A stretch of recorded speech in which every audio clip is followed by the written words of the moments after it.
Pretendojmë se jemi Mykono, Ibiza, Marbella apo Saint-Tropez. Pretendojmë që jemi Porto Cervo apo Monte Carlo. Në fakt, thjesht pretendojmë, sepse nuk jemi. Po, kemi diçka. Në shumë raste kemi vende shumë më të bukura dhe natyrë më të bukur.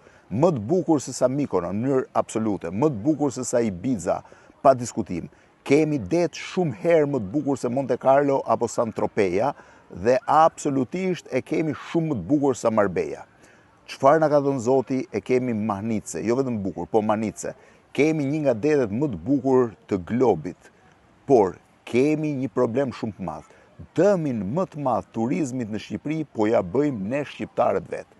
Ky është problemi që sot Shqipëria nuk ndërton një standard. Po pse një standard ashtu siç duhet turizmi? Po pse ne shqiptarët jemi keqja vetes? Dëgjoj për ditë që flitet për turizëm elitar në Shqipëri. Dëgjoj për ditë që flitet për një turizëm që do të takojë njerëzve me lekë të pasur, miliarderëve të botës, të cilët do të vinë të mahniten nga deti që ne kemi. Po, mahniten nga deti që ne kemi. Por shokohen nga sjellja e vetë shqiptarëve. E para njerë në 80 km Bregdet, që nga Vlora e deri në Sarandë, kemi vetëm një hotel me standard ndërkombëtar që është pjesë e kompanisë Accor.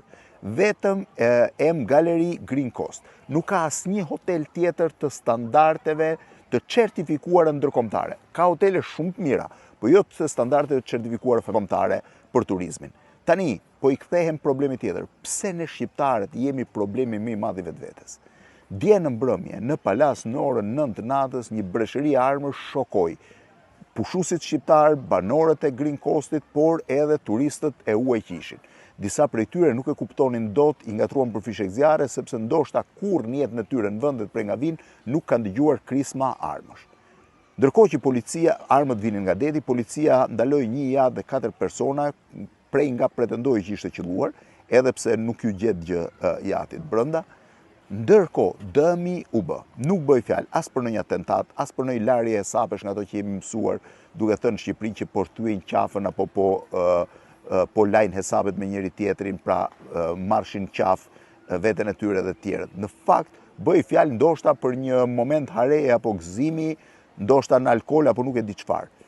Dhe imagjino, në kulmin e sezonit turistik, në 2 gusht, në kulmin e densitetit turistëve tuaj, ti përshëndesesh ato me krisma armësh. Po çfarë logjike ka kjo? Policia shkoi, ndaloi, i kontrolloi, po as zgjidhet çdo gjë me polici. Sepse ne themi të vi policia, as zgjidhet dot çdo gjë me polici. As zgjidhet ai jet ski atje që ecën eksaktësisht ku janë goglat, që lëvizin notarët duke e ndjekur me polici. Jo, nuk zgjidhet me polici. Zgjidhet me sjelljen tonë skandaloze. Jemi ne shqiptarët që po e largojmë turizmin, me sjelljet brutale, të qellosh me armë, me makinat me zhurma të tmerrshme, shpeshherë makina me prerje të mëdha, të cilat janë një lloj arrogancë dhe përplasje në fytyrë të turistëve normal që vinë për të pushuar në plazhet e Shqipërisë. Me muzikën skandaloze deri në kup të qellit që nuk të lë më të largohesh nga fshati, sikur të jetë një detyrim që kur largohesh nga plazhi duhet të largohesh me dhimbje koke.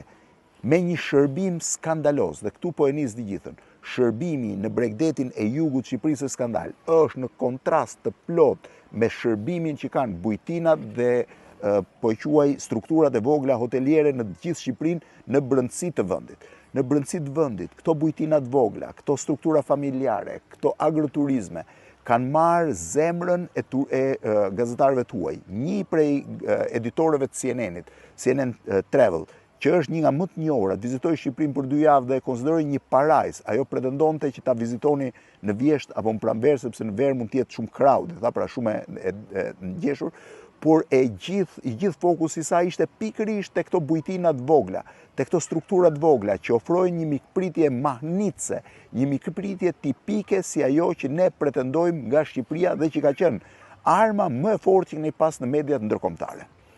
Por kjo mungon në Bregdetin e jugut. Shërbimi është dukshëm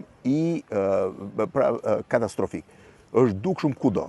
Mungon higjiena në shumë vende.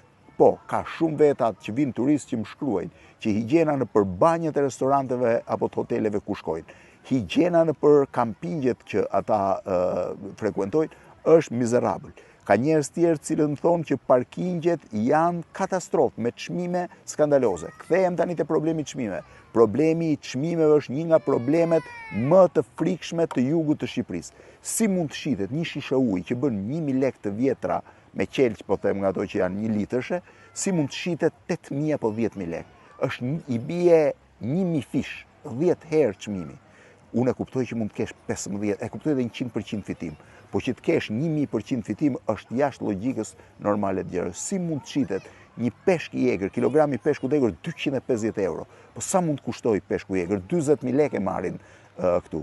Sa ka ta ndisë edhe i peshk i egër? 500 gram apo 600 gram? Ja u bëkan 2 racione, që dhe 2 racione nuk dalin të plota. Po si mund të hash 125 euro racionin e peshkut në Bregdetin e Shqipërisë? Shqipëria nuk ka infrastrukturë për turizëm të pasur.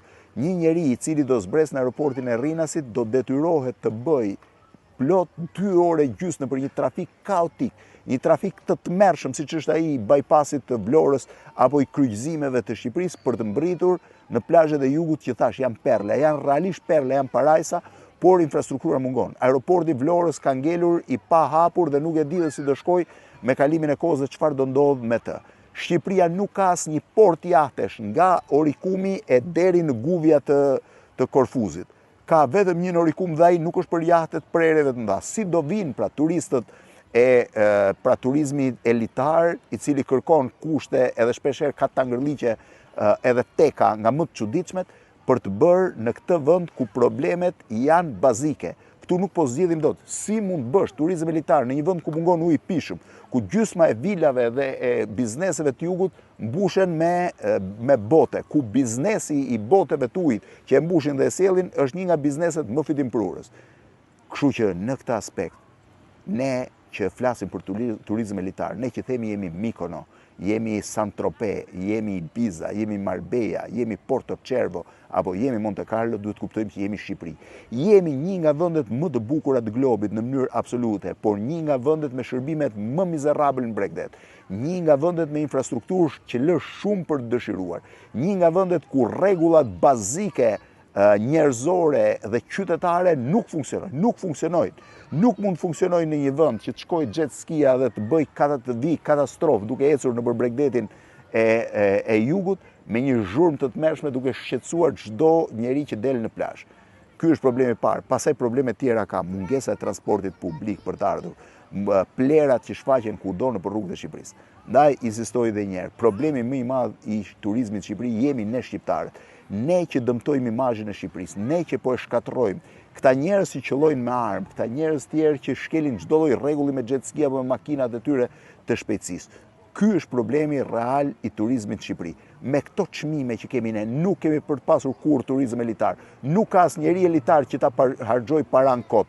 Kjo është një prallë që është krijuar në Shqipëri, sikur pasanikët vinë dhe shpërndajnë lek. Jo, harrojeni, asnjëri i pasur nuk të paguan, por nuk i shërbeve, dhe shërbimet në Shqipëri janë zero. Ky është problemi më i madh i Shqipërisë.